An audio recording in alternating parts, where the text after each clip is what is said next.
행복한 교회 예배 오신 모든 분들을 환영하고 축복합니다. 오늘도 하나님의 놀라운 은혜와 복이 저와 여러분의 삶을 새롭게 변화시키는 귀한 시간 되길 간절히 축원합니다. 오늘 말씀을 함께 보도록 하겠습니다. 오늘 말씀은 욥기 1장 13절부터 22절까지 말씀입니다. 욥기 1장 13절부터 22절까지 말씀을 함께 보겠습니다. 하루는 욥의 자녀들이 그의 맏아들의 집에서 음식을 먹으며 포도주를 마실 때에 사환이 욥에게 와서 이르되 소는 밭을 갈고 나귀는 그 곁에서 풀을 먹는데 스바 사람이 갑자기 이르러 그것들을 빼앗고 칼로 종들을 죽였나이다. 나만 홀로 피하였으므로 주인께 아래로 왔나이다. 그가 아직 말하는 동안에 또 한 사람이 와서 아뢰되 하나님의 불이 하늘에서 떨어져서 양과 종들을 살라 버렸나이다. 나만 홀로 피하였으므로 주인께 아래로 왔나이다. 그가 아직 말하는 동안에 또 한 사람이 와서 아뢰되 갈대아 사람이 새 무리를 지어 갑자기 낙타에게 달려들어 그것을 빼앗으며 칼로 종들을 죽였나이다. 나만 홀로 피하였으므로 주인께 아래로 왔나이다. 그가 아직 말하는 동안에 또 한 사람이 와서 아뢰되 주인의 자녀들이 그들의 맏아들의 집에서 음식을 먹으며 포도주를 마셨는데 거친 들에서 큰 바람이 와서 집 내 모퉁이를 치매 그 청년들 위에 무너짐으로 그들이 죽었나이다. 나만 홀로 피하였으므로 주인께 아래로 왔나이다 한지라. 욥이 일어나 겉옷을 찢고 머리털을 밀고 땅에 엎드려 예배하며 이르되 내가 모태에서 알몸으로 나왔사온즉 또한 알몸이 그리로 돌아가올지라. 주신 이도 여호와시오 거두신 이도 여호와시오니 여호와의 이름이 찬송을 받으실지니라 하고 이 모든 일이 욥에게 범죄하지 아니하고 하나님을 향하여 원망하지 아니하니라. 아멘. 오늘 말씀의 제목은 고난이 닥쳤을 때입니다. 고난이 닥쳤을 때. 우리는 정말로 많은 행복한 기억들이 가지고 있고요. 또한 많은 고난의 상황들을 가지고 있습니다. 힘들고 어려운 일들을 극복하고 행복을 느끼기도 하고요. 어떨 때에는 말도 안 되는 행복이 갑작스럽게 찾아와서 기쁘고 감사한 일들이 우리 안에 넘치기도 합니다. 그러나 어느 순간순간 나의 실수나 나의 잘못들을 인하여서 고난이 발생해서 이 고난들을 이겨나가는 그런 어떤 것으로 나의 그 만족을 삼고 그것을 이겨나가는 인내함을 삼는 그런 우리의 삶도 있지만 어느 날 갑자기 엄청난 고난, 내가 감당할 수 없는 고난이 물려와서 그 고난 때문에 무너져 내리는 사람들도 참 많이 볼 수가 있습니다. 지금 코로나 상황도 마찬가지인 것 같습니다. 이 코로나 상황이 우리한테 딱 다가왔을 때 우리가 과연 그 코로나를 극복할 만한 그리고 견디고 이겨낼 만한 힘이 있었는가라고 우리에게 지금 자문해 보면 과연 그런 것을 준비할 수 있었을까? 갑자기 모든 사람들과의 만남이 멈춰지는 그 순간을 우리가 어떻게 이겨낼 수 있었을까? 이런 생각을 하게 되거든요. 지금도 아직도 코로나로부터 자유한 건 아니지만 이제 저희가 이제 그나마 단계적으로 위드 코로나 시기로 이제 점점 들어가고 있는 중에 한 번쯤 우리가 고난을 어떻게 받아들여야 될지 또한 고난이 우리에게 다가왔을 때 우리가 어떻게 반응해야 될지에 관한 부분들에 대해서 조금 성경이 말하는 것, 하나님이 우리에게 기뻐하시는 일들이 어떤 것인지에 대해서 우리가 조금 더 알 수 있고 깨달을 수 있게 된다면 다음번에 우리가 지금처럼 코로나가 지금 아직 지나간 건 아니지만 코로나보다 더 큰 고난이 우리에게 다가올 수 있거든요. 그랬을 경우에 우리는 과연 어떻게 이것을 이해할 수 있었을까? 이런 부분에 대해서 한번 고민해 보자 합니다. 먼저 욥이 지금 당하고 있는 고난, 성경에서 고난에 관한 대명사로 얘기할 수 있으면 바로 욥이 아닐까 생각합니다. 욥.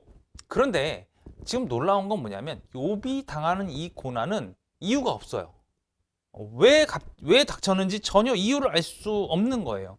앞서 말씀드렸지만 내가 뭔가 실수해서 내가 뭔가 잘못해서 어려움에 빠지는 경우들도 있어요. 그런데 지금 욥이 당한 이 고난은 이유가 전혀 없는 고난이라는 거예요. 그리고 어떤 고난이냐면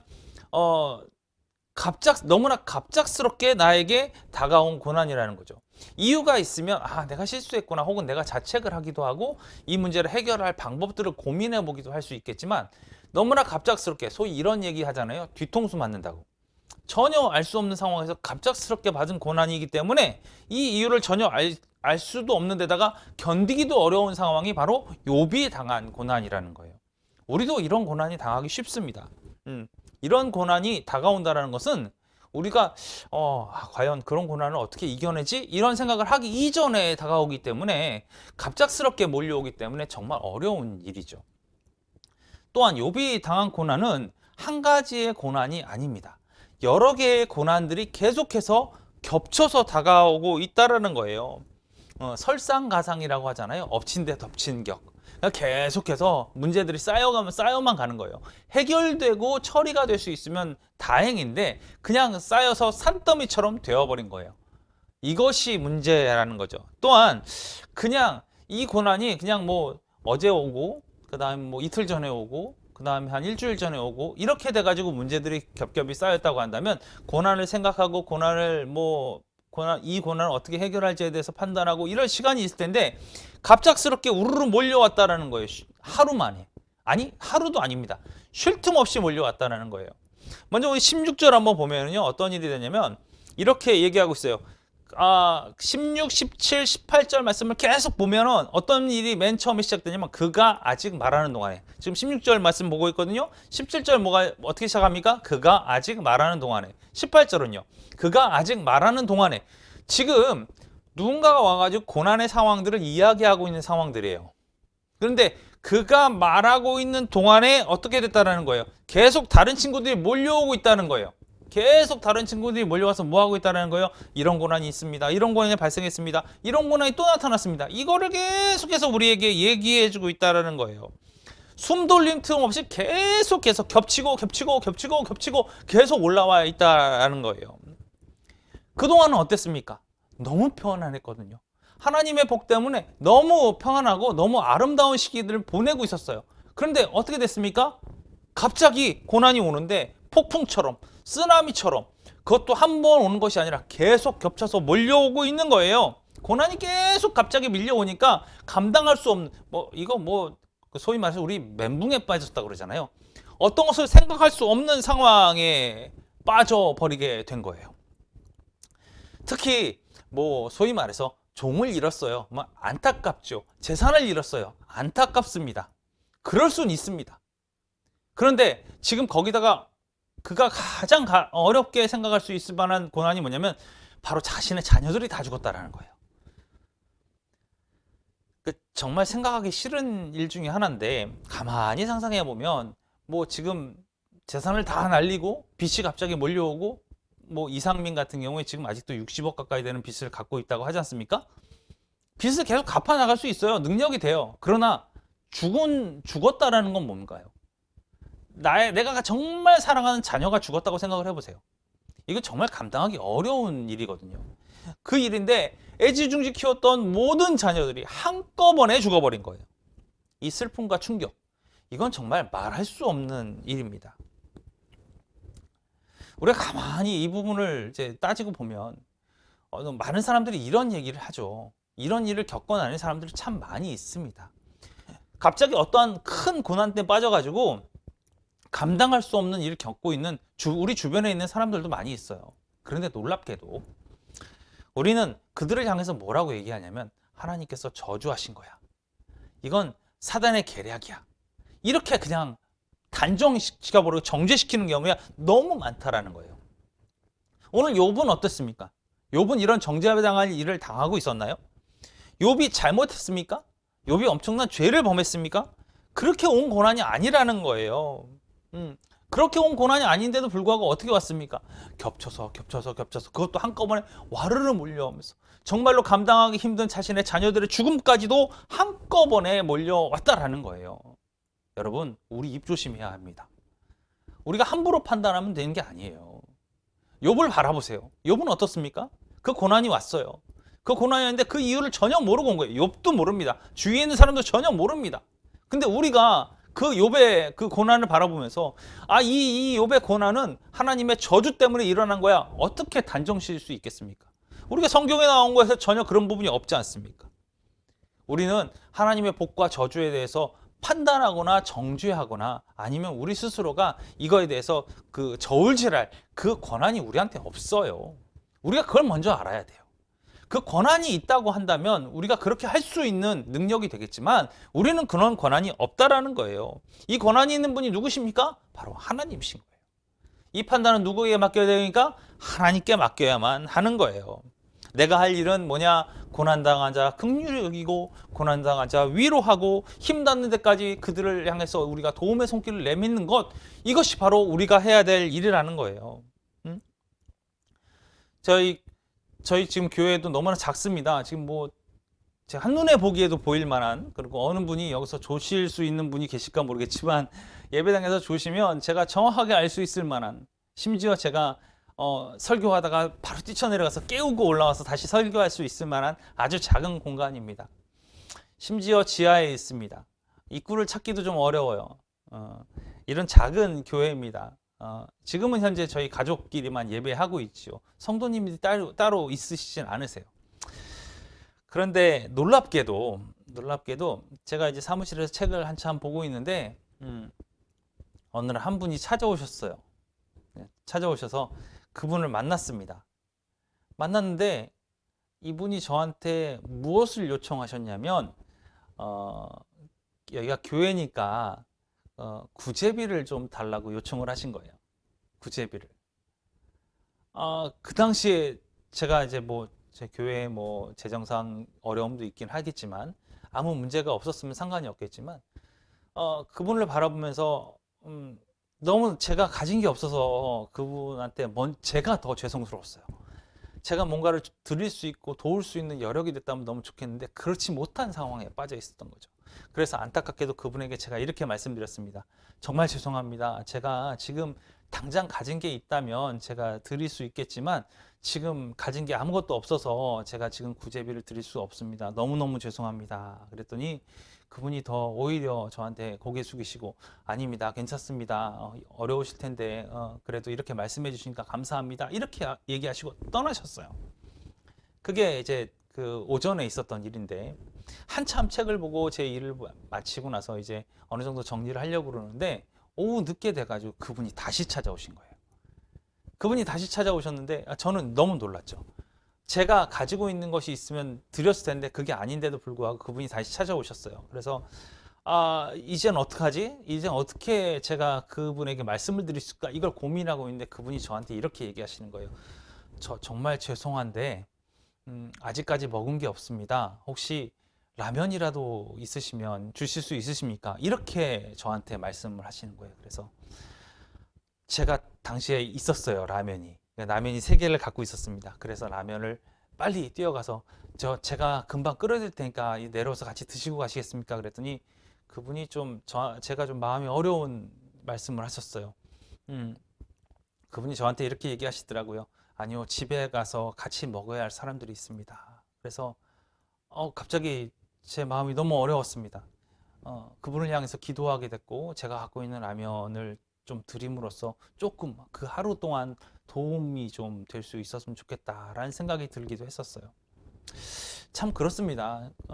이 교회 정말로 재정상으로 아무것도 뭐 제공해 드릴 수 없는 이런 작은 교회지만 그럼에도 불구하고 그렇게 내려오셔서 다시 한번 요청하시는 그분의 고난, 그 고난을 보면서 제가 그분에게 무엇을 도울 수 있을까? 물론 저도 도움을 받고 있는 입장이긴 하지만 어떻게 하면 도움을 드릴 수 있을까 고민하고 기도하게 됐어요. 그리고 저 나름대로 새벽에 기도하면서 제가 그분을 위해서 제가 특별하게 구제비를 제가 준비를 따로 해야겠구나라는 생각을 하게 됐습니다. 그분의 고난이 그분이 죄를 져서 고난을 당하는 건가요? 아니면 그분이 엄청나게 큰 하나님의 저주를 받아서 그렇게 고난을 당하게 된가요? 아니요, 알 수가 없어요. 그 판단은 누구한테 맡긴다고요? 하나님께 맡겨야 되는 거예요. 그리고 우리는 할 수 있는 게 뭡니까? 우리가 할 수 있는 최선의 것을 다해서 돕는 것, 이것이 중요하다라는 거예요. 저와 여러분은 판단하거나 뭐 이렇게 정죄하는 입장에 서 있지 말고 오히려 우리가 할 수 있는 모든 걸 다해서 우리가 받은 복, 하나님께서 우리에게 주신 복이 얼마나 많습니까? 그걸 가지고 구제하는 데 집중했으면 좋겠습니다. 그렇게 될 때 정말 세상이 좀 아름다워지지 않을까 이렇게 생각을 합니다. 다시 본문으로 돌아가죠. 욥이 당한 고난을 보면 우리가 참 생각해야 될 게 뭐냐면 너무나 이 고난들은 갑작스럽게 다가온 고난들이었어요. 물론 고난이라고 하는 것이 뭐 예고를 두고 다가오는 경우는 드물겠지만 이 고난, 욥이 당한 고난들은 너무나 뭐 폭풍우처럼 몰려오는 그런 고난 아니었겠습니까? 계속 몰려오는 거예요. 계속 끊임없이. 어떻게 보면 한 사람이 감당하기에는 진짜 넘칠 만큼 그렇게 많은 고난이 몰려오고 있었죠. 여러분, 그러나 중요한 게 한 가지가 있습니다. 이건 하나님과 사단과의 어떤 그 조율에 의해서 진행되는 고난이라는 거 우리가 성경을 통해서 알고 있지 않습니까? 분명히 알아야 될 것. 욥이 받고 있는 이 고난은요, 한계가 있다라는 거예요. 정해놓으신, 하나님이 정해놓으신 한계가 있다라는 거예요. 그것도 어떤 한계? 욥이 감당하니까 보내주는 그 고난이다. 이렇게 하나님이 인정하시는 고난이라는 거예요. 즉 사단이 마음대로 하고 있는 것처럼 보여요. 사단이 저주를 마음껏 쏟아붓고 있는 것처럼 보여요. 수많은 고난들이 계속해서 몰려옴으로 말미암아 그가 완전히 그 고난에 짓눌려 죽을 것 같은 그런 분위기인 건 분명한 사실입니다. 그러나 감당할 만한 고난이고요. 이겨낼 만한 고난이고요. 그리고 어떤 고난이에요? 하나님이 리미트를 정해놓으신 한계를 갖고 있는 그 고난이라는 거예요. 그 고난을 넘어서서 사단이 역사하지 못한다는 거예요. 즉 무슨 얘기예요? 이 고난도 하나님의 주권하에 있다라는 거예요. 하나님의 손 아래에 있다라는 거예요. 이것이 중요하다는 거예요. 사단이 마음대로 하는 것처럼 보이지만 하나님이 이 고난에 대해서 다 알고 계시다는 거예요. 그리고 넘지 못할 선은 사단이 넘지 못하게끔 막아주시는 분이 누구시냐? 바로 하나님이시라는 거죠. 하나님은요 우리에게 시험을 허락하십니다. 그건 분명한 시험입니다. 고난도 주십니다. 그러나 그 고난이 어떤 고난이냐? 사람이 감당할 만한 고난을 우리에게 주신다고 말씀하셨어요. 왜요? 하나님의 그 손길 안에, 그 보호하심 안에 감당해낼 수 있는 사람이 있기 때문에 고난을 허락하신다는 거예요. 그리고요, 고난을 주신다는 건 하나님의 손 안에 있다는 건 무슨 얘기냐? 하나님이 그 고난을 이길 만한 힘까지도 우리에게 함께 허락하시는 분이 바로 하나님이시라는 거예요. 능력도 주신다는 거예요. 지혜도 주신다는 거예요. 피할 길도 열어주신다는 거예요. 이분이 하나님이시라는 거예요. 리미트가 있고 힘도 있고 길도 있고 지혜도 있고 능력도 있고 피할 길까지 다 허락하신 그 놀라우신 하나님의 역사하심을 바라보기만 하면 우리는 그 길을 찾아갈 수 있다는 거죠. 이것이 은혜인 것입니다. 욥은 이것을 붙들고 있었고 이것을 알고 있었어요. 이렇게 인도하시는 줄, 하나님은 분명히 이렇게 인도하시는 줄 분명히 알고 있었어요. 그렇기 때문에 욥은 흔들리지 않았습니다. 욥은 넘어지지 않았어요. 나만 받는 고난 같지요? 나만 어려움을 겪는 것 같습니다. 우리가 고난을 받을 때는 앞뒤에 모든 것이 없는 것 같아요. 깜깜한 어둠 속에 있는 것 같아요. 그러나 여러분 이걸 명심하셔야 됩니다. 하나님은 알고 계시다라는 거예요. 그리고 나보다 더 많이 아시는 하나님께서 이 시험을 능히 이길 수도 있는 능력을 우리에게 부어주신다는 것을 기억하셔야 한다는 거예요. 왜요? 주님은 나를 아시거든요. 주님은 나를 알고 계시거든요. 요 정도는 견딜 수 있어. 이 정도는 이길 수 있어. 여기서 얘가 조금 더 연단하면 좀 더 큰 사람이 될 거야. 그러니까 어떻게 해요? 푸시하시는 거예요. 이기게 하시는 거예요. 이 고난이 나한테 정말로 필요하다는 것까지도 알고 계시는 거예요. 그러니까 어떻게 됩니까? 그 능력을 받아서 이기고 남음이 있는 그 놀라운 것들이 우리 안에 있게 되는 거예요. 그러니까 우리는 뭐 해야 합니까? 하나님께 고해야 되는 거예요. 하나님, 이 고난이 왔습니다. 능력 주시고 이길 힘 주시고 부딪혀 나갈 수 있게 해주십시오. 이걸 위해서 기도하는 저와 여러분이 되어야 될 줄로 믿습니다. 제가 이제 축구 얘기를 자주 하는데 예전에도 한번 언급했던 것 같습니다. 리프팅을 전혀 못하고 있는, 공을 가지고 발에다 올려놓고 계속 차는 그 리프팅을 전혀 못하고 있는 어린 학생들에게 알려줬어요. 이렇게 리프팅을 해야 된다. 하루에 몇 시간씩 해야 된다. 일주일, 2주, 한 달, 6개월이 딱 지나면요, 연습하던 친구하고 안 하던 친구는 완전히 바뀝니다. 그가 정말 힘이 나요. 힘이 들어요. 그걸 매일 한다는 게 얼마나 어렵겠어요. 그런데 그것을 꾸준히 하고 힘들어도 견디고 하고 매일 새벽마다 일어나서 하고 그런 친구들은 반드시 바뀐다는 거예요. 제가 왜 그것을 하라고 하겠습니까? 얘가 그 능력을 가지고 있었고 그 능력으로 더 성장할 수 있기 때문에 그 고난을 주는 거예요. 마찬가지예요. 하나님께서도 우리의 성장의 방향을 바라보고 계세요. 이 고난이 나한테 필요하다는 것도 알고 계세요. 그러니까 주시는 거예요. 그것을 우리가 알고 깨달아야 주님께 부탁하고 매달리고 나갈 수 있게 되는 거예요. 여러분, 욥은 엄청난 고난을 받았습니다. 근데 욥이 받은 시험들 가운데서 욥의 행동은 어땠습니까? 욥은 어떻게 반응했습니까? 20절 한번 볼까요? 20절 말씀 보니까요. 욥이 일어나 겉옷을 찢고 머리털을 밀고 땅에 엎드려 예배하며 이렇게 기록하고 있어요. 욥이 일어나 겉옷을 찢고 머리털을 밀고 땅에 엎드려 예배했다. 이렇게 얘기하고 있는 거예요. 무슨 얘기입니까? 그가 어려움을 이겨내는 방법, 그가 시험을 이겨내는 방법, 이 방법은 다른 것이 아니라 예배하는 거예요. 하나님 앞에 나아가는 거예요. 오직 이것을 아는 욥은 이 시험을 이길 수 있는 유일한 방법이 하나님의 도우심이었다는 것을 알고 있었던 거예요. 자기 힘으로 버텨보려는 건 무의미합니다. 불가능합니다. 안 됩니다. 될 수가 없어요. 그러나 욥은 어떻게 했어요? 하나님의 도우심을 구했다라는 거예요. 하나님의 도우심. 욥은요, 자신 앞에 밀려오는 고난 앞에서 내가 할 수 있다는 의지를 내려놨습니다. 그리고 뭘 택했습니까? 주님, 저는 아무것도 아닙니다. 주님, 저는 정말 아무것도 아닙니다. 그러니까 이제 하나님 앞에 완전히 엎드러집니다. 주님만이 모든 것을 하실 수 있습니다. 저는 주님의 종입니다. 주님 앞에 엎드러짐밖에 할 수 없습니다. 이렇게 나아가게 되는 거죠. 그리고 어떻게 했습니까? 기도했습니다. 그리고 어떻게 했습니까? 예배했습니다. 욥이 승리할 수 있는 비결, 다른 것에 있는 것이 아니에요. 하나님밖에 없다라는 사실을 끊임없이 고백하는 것, 예배하는 것, 기도하는 것, 이것이 우리가 할 수 있는 승리의 비결이라는 거예요. 어떤 시험도요, 욥을 하나님께서 떼어놓지 못했습니다. 사탄은 이 시험을 딱 허락하면 욥이 하나님에서 떠나갈 것이라고 믿었어요. 그러나 어떻게 됐습니까? 절대 하나님께로부터 욥을 떼어놓는데 그 고난은 아무런 역할을 하지 못했다라는 거예요. 오히려 욥은 어떻게 했습니까? 이 고난을 바라보면 시각 자체가 달랐어요. 이 고난을 통해서 무엇을 바라봤느냐? 하나님께 내가 더 붙들려야 되는구나. 내가 하나님 손에 더 붙들려야 되는구나. 내가 하나님 앞에 더 엎드러져야 되는구나. 하나님만이 나를 구하실 수 있는 유일한 분이시라는 걸 알고 하나님과의 관계가 더 돈독해질 수 있게끔 내가 더 하나님 앞에 나아가야 되는구나 라고 하면서 하나님께 더 가까이 가는 계기로 이 고난을 삼았다는 거예요. 여러분, 승리는 다른 것에 있지 않습니다. 승리는 바로 우리와 하나님과의 그 거리에 있다라는 거예요. 오늘도 우리는 다른 것에 집착할 게 아니라 하나님 앞에 더 밀착하게 다가갈 수 있는 그것을 위해서 노력할 수 있는 우리들이 되었으면 좋겠습니다. 또 욥은 어떻게 했습니까? 21절 말씀 볼까요?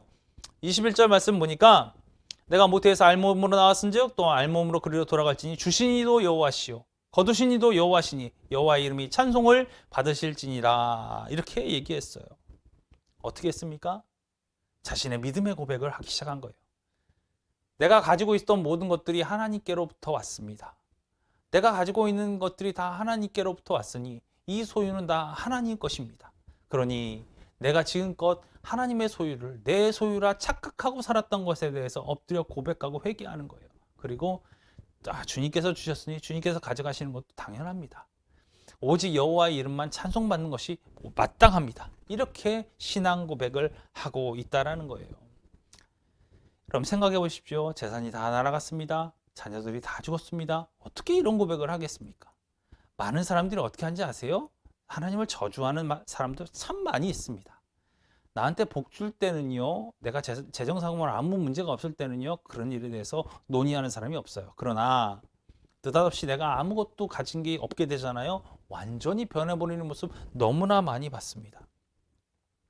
승리의 비결, 다른 것에 있는 것이 아니에요. 우리가 주님께 붙들림 받아야만, 붙들림 돼야만 이길 수 있는 열쇠가 거기에만 있다는 거 우리가 깨달았잖아요. 이제는 찬양하고 예배하는 것밖에 없는 거예요. 하나님의 주권을 인정하는 것밖에 없는 거예요. 사람의 첫 번째 시험이 뭐였습니까? 다른 것에 있는 것이 아니었어요. 소유에 대한 시험이었어요. 우리 욕심에 대한 것, 이 욕심이 있느냐 없느냐, 이거에 대한 시험이었던 거잖아요. 그 순간 욥은 뭐라고 고백하냐면 하나님이 모든 것의 주인이십니다. 하나님의 모든 것이 주권자십니다. 이걸 고백한 거예요. 그러니까 어떻게 합니까? 이 사단의 시험을 이기고 있다라는 거예요. 여러분은 어떻습니까? 여러분 손에 있는 것이 다 여러분 것입니까? 여러분이 갖고 있는 모든 명예, 권력, 재정, 이것들이 다 여러분 것입니까? 아니라는 거예요. 특히 우리 자녀들에 대한 고민도 여러분 많이 하셔야 합니다. 하나님께서 여러분에게 맡겨주신 자녀들입니다.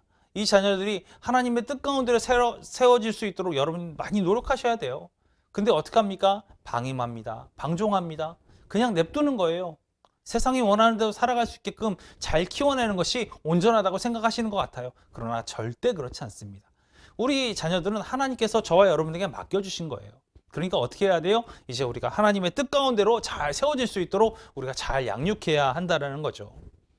여러분, 우리의 가진 것 다 하나님의 것입니다. 하나님의 주권을, 하나님의 소유권을 인정하실 수 있는 저와 여러분이 되었으면 좋겠습니다. 심지어 내가 갖고 있는 것 말고 내가 지금 가지고 있는 내 생명까지도 누구 거라는 거예요? 하나님 거라는 거예요. 이것을 우리가 명심해야 한다는 거예요.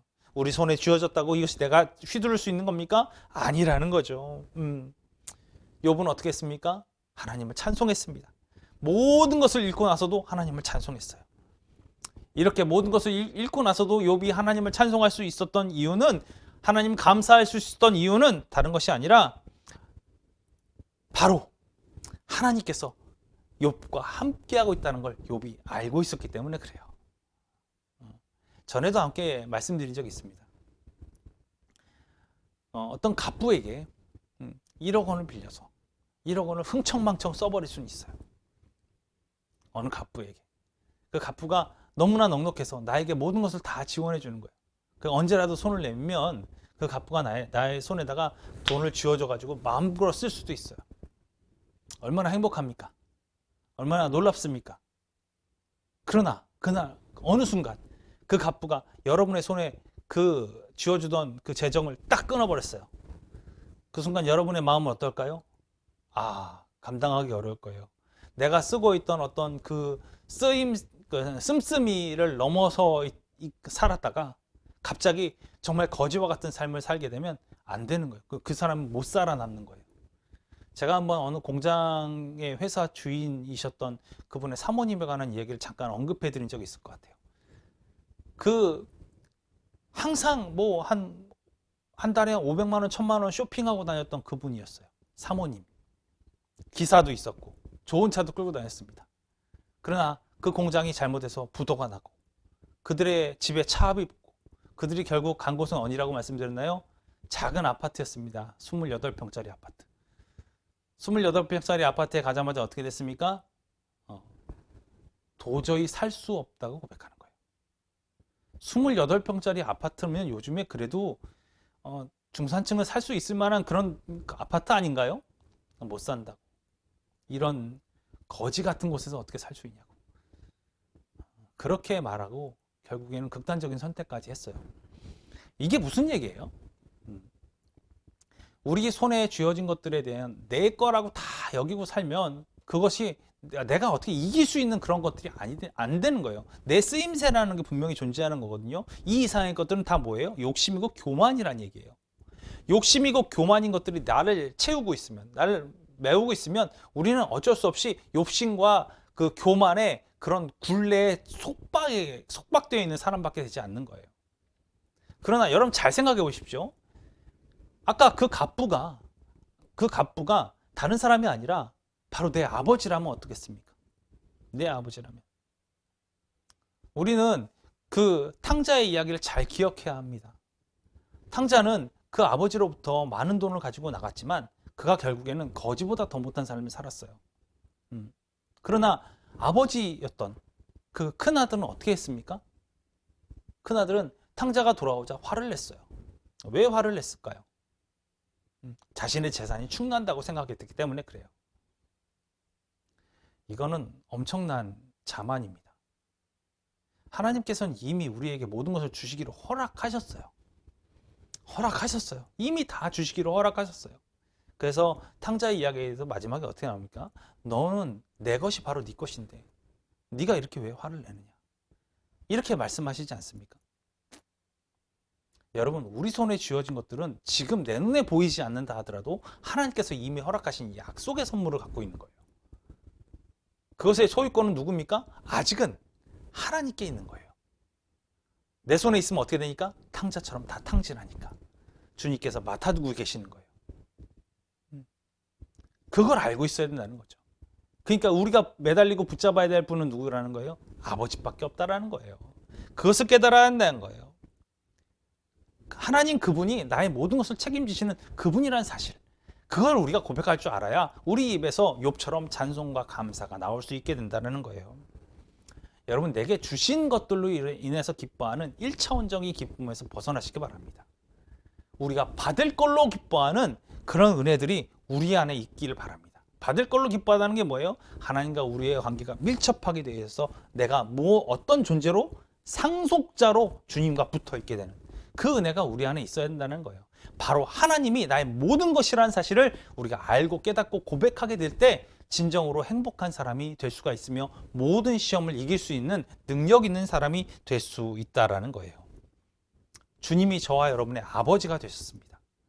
주인이 저와 여러분과 함께 계십니다. 이것이 얼마나 큰 은혜입니까? 이 은혜를 붙잡고 살아가게 될 때 우리의 삶은 늘 기쁨과 찬송이 넘치는 삶이 될 줄로 믿습니다. 진정한 믿음의 사람.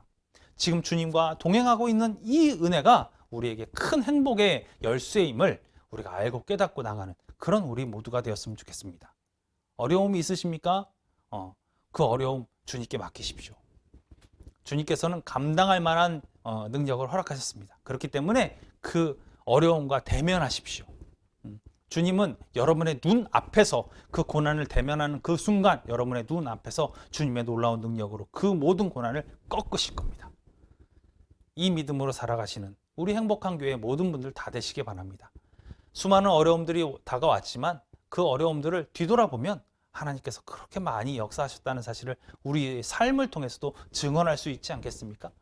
우리가 그런 삶, 모든 소유권을 다 하나님께 맡기고 정말 하나님의 놀라운 뜻 가운데로 걸어가는 그런 귀한 은혜가 있는 우리 행복한 교회 모든 성도님들 다 되시길 간절히 축원합니다.